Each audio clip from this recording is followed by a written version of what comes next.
of Dialectic Spiritualism, a Vedic view on Western philosophy, by His Divine Grace Srila A.C. Bhaktivedanta Swami Prabhupada.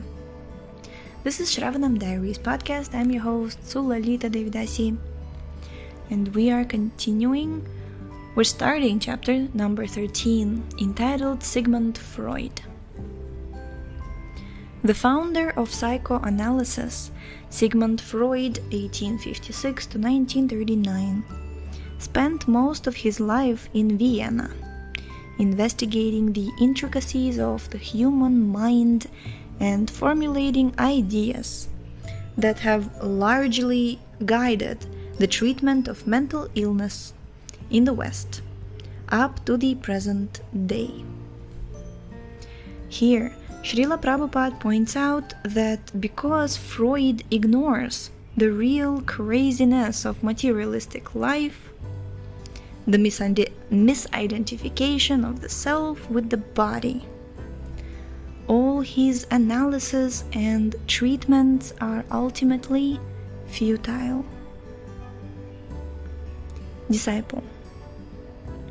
In Russian it's Zygmunt. In English it's Sigmund. Sigmund Freud's idea was that many psychological problems originate with traumatic experiences in childhood or infancy. His method of cure was to have the patient try to recall these painful events and analyze them. Srila Prabhupada. But he did not know that one must again become an infant. After this life, one will be put into another womb and the same traumatic experiences will happen again. Therefore, it is the duty of the spiritual master and the parents to save the child from taking another birth. Jai. The opportunity of this human form of life is that we can understand the horrible experiences of birth, death, old age, and disease, and act so that we shall not be forced to go through the same things again. Otherwise, after death, we shall have to take birth in a womb and suffer repeated miseries. Disciple. Freud treated many people suffering from neurosis. For instance, suppose a man is sexually impotent. By recalling his childhood, he may remember some harmful experience with his father or mother that caused him to be repelled by women. In this way, he can resolve the conflict and lead a normal sex life. Srila Prabhupada. However, even in the so-called normal condition, the pleasure derived from sexual intercourse is simply frustrating and insignificant. For ordinary man attached to the materialistic way of life, their only pleasure is sexual intercourse. But the Shastras say, Yanmaithuna digrihamedhi sukham hitucham. The pleasure derived from sexual intercourse is 10th class at best, because they have no idea of the pleasure of Krishna consciousness. The materialists regard sex as the highest pleasure. And how is it actually experienced? We have an itch, and when we scratch it, we feel some pleasure. But the after effects of sexual pleasure are abominable.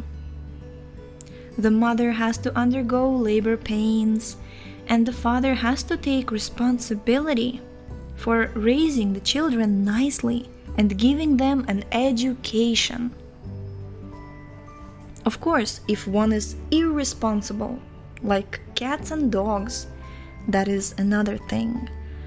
But for those who are actually gentlemen,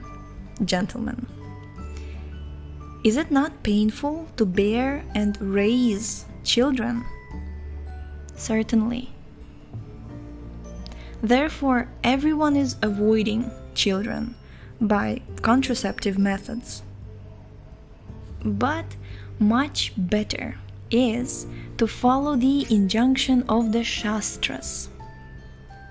Simply try to tolerate the itching sensation and avoid so much pain. This is real psychology.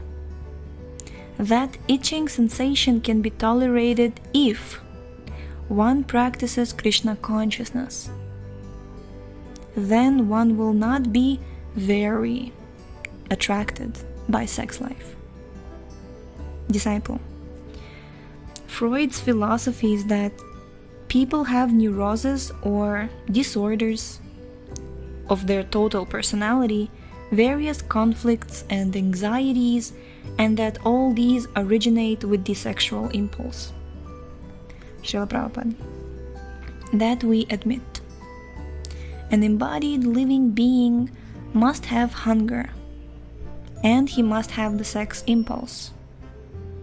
We find that even in the animals, these impulses are there. Disciple. Freud believed that the ego tries to restrain these primitive drives and that all anxieties arise from this conflict. Srila Prabhupada. Our explanation is as follows.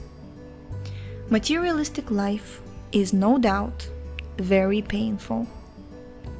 As soon as one acquires a material body, he must always suffer three kinds of miseries. Miseries caused by other living beings, miseries caused by the elements, and miseries caused by his own body and mind. So the whole problem is how to stop these miseries and attain permanent happiness. Unless one stops his materialistic way of life with its threefold miseries and repeated birth and death, there is no question of happiness.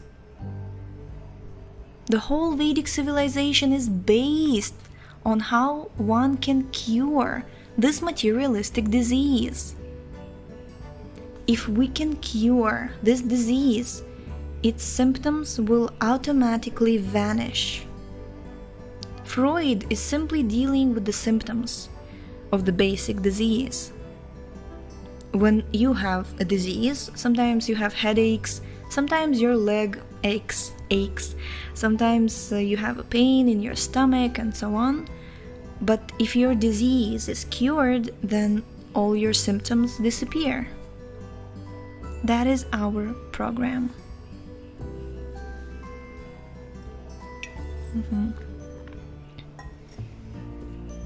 Disciple. In the theory of psychoanalysis, Freud states that by remembering and re-evaluating emotional shocks from our childhood, we can release the tension we are feeling now.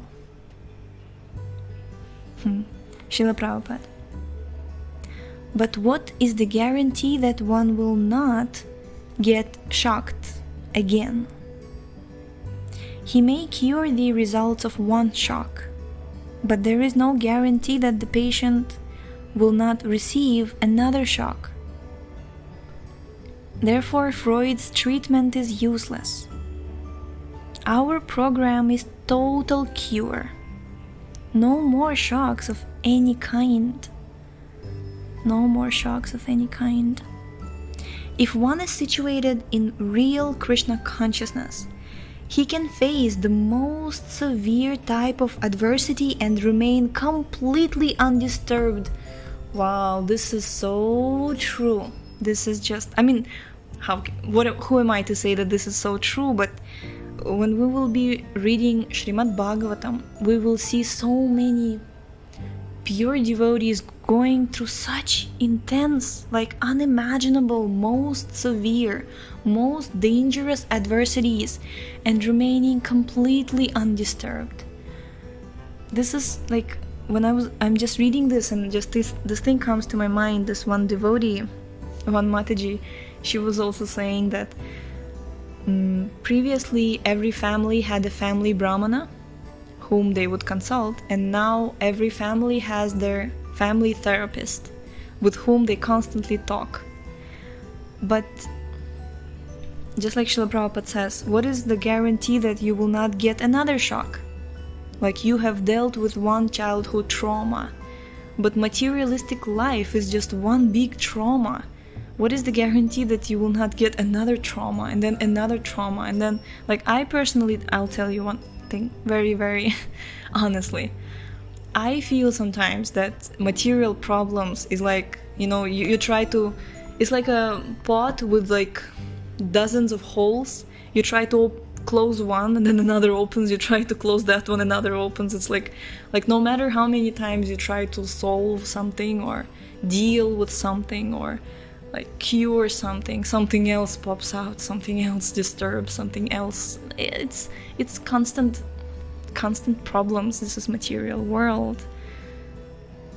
This is what Shastra says. This is the Dukhalaya Ashashvatam. Material world is a place of misery. We have these threefold miseries. Adhyatmika, Adhidaivika, Adhibhautika. Like, you can't go from there. You can't say that, oh, you just recall, reevaluate, and then everything will be okay. And then something else comes, and then you have to think about that. When will you get to live? Sorry, this is just something inside. Yeah, so like Srila Prabhupada, he's saying, like, this is just so beautiful, isn't it? Look, if you are situated in real Krishna consciousness, you will face the most severe type of adversity and remain completely undisturbed. Completely. Jai, isn't this something valuable? Isn't it something to strive for?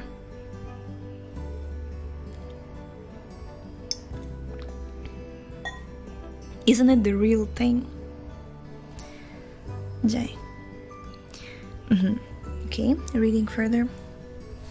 In our Krishna consciousness movement, we are giving people this ability. Freud tries to cure the reactions of one kind of shock, but other shocks will come one after another. This is how material nature works. If you solve one problem, another problem arises immediately. That's what I was just talking about. If you solve one problem, another problem arises immediately. And if you solve that one, another one comes. As long as you are under the control of material nature, these repeated shocks will come. But if you become Krishna conscious, there are no more shocks.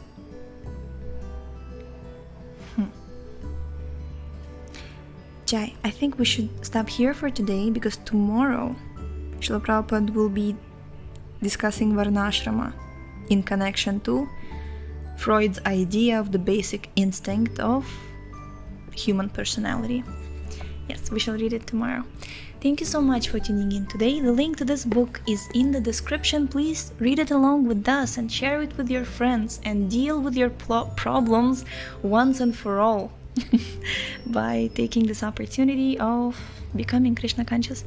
Yes, so we shall see you tomorrow. Hare Krishna. Visit our website shravanamdiaries.com.